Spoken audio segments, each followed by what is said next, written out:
আচ্ছা, হরিনাম সত্যি একটি মুক্তির পথ।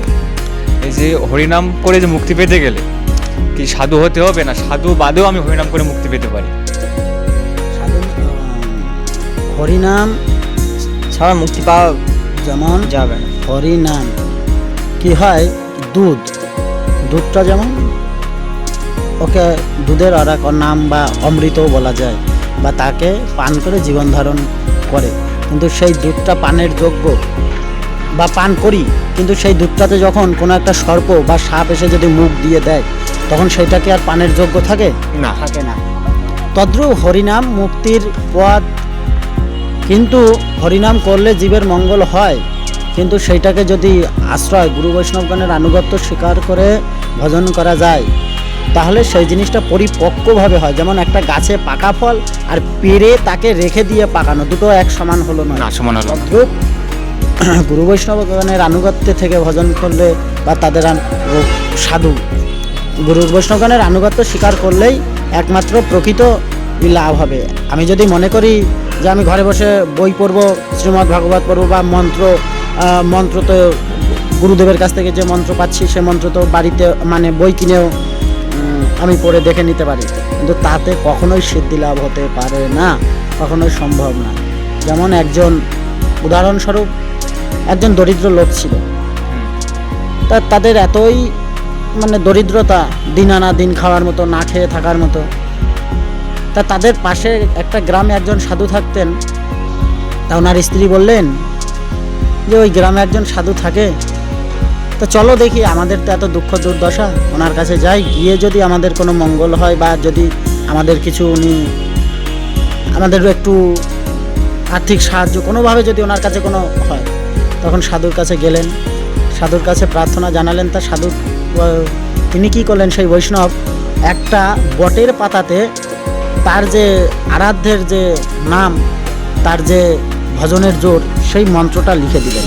তা তিনি যে গেলেন, তিনি দেখলেন যে কি মন্ত্রটা ওখানে লেখা হলো।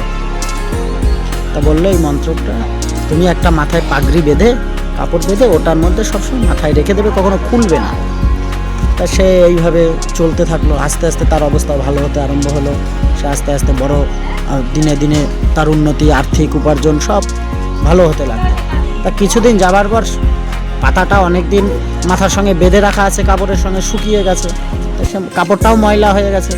তা সে বলছে, কাপড়টা অনেক দিন এরকম বাঁধা রয়েছে মাথায় পাগড়ি করে, পাতাটাও শুকিয়ে গেছে, তা একটু খুলে কাপড়টা ধুয়েই নাই করি। তা একটা পাতা অনেকদিন শুকিয়ে গেলে পাপড়ের মতো মচমচে হয়ে যায় না, ওটা কর্মরে হয়ে গেছে, শুকিয়ে গেছে, ঝরে পড়ে গেছে। কাপড়টা যখন খুলেছে, তখন সে মনে চিন্তা করলো, আরে সাধু যে কথাটা লিখে দিয়েছে, সে তো আমিও দেখেছি কি লিখেছে, তাহলে আমি নিজে লিখে আবার বেঁধে নেব, হয়ে গেল।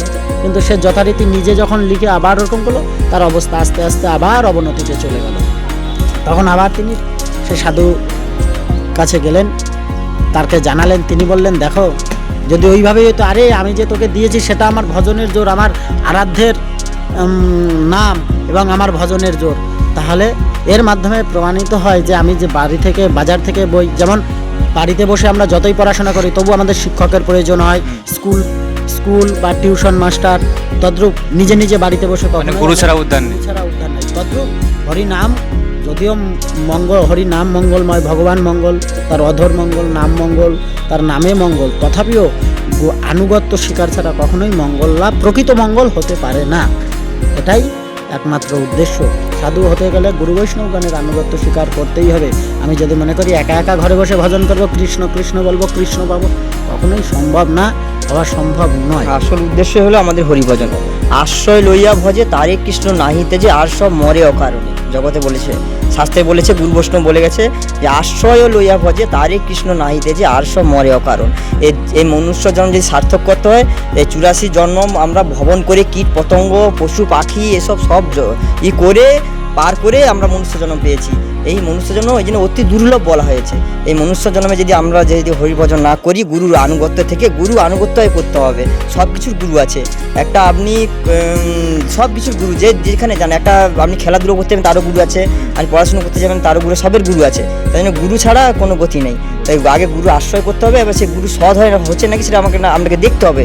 গ্রন্থ পড়ে দেখতে হবে যে কোন গুরুর কাছে নেওয়া যাবে, সে গুরু সৎ নাকি অসৎ, হলে সে গুরু হবে না, তাহলে আপনার সেটা কাজ হবে না। সৎ গুরুর কাছে আশ্রয় নিতে হবে।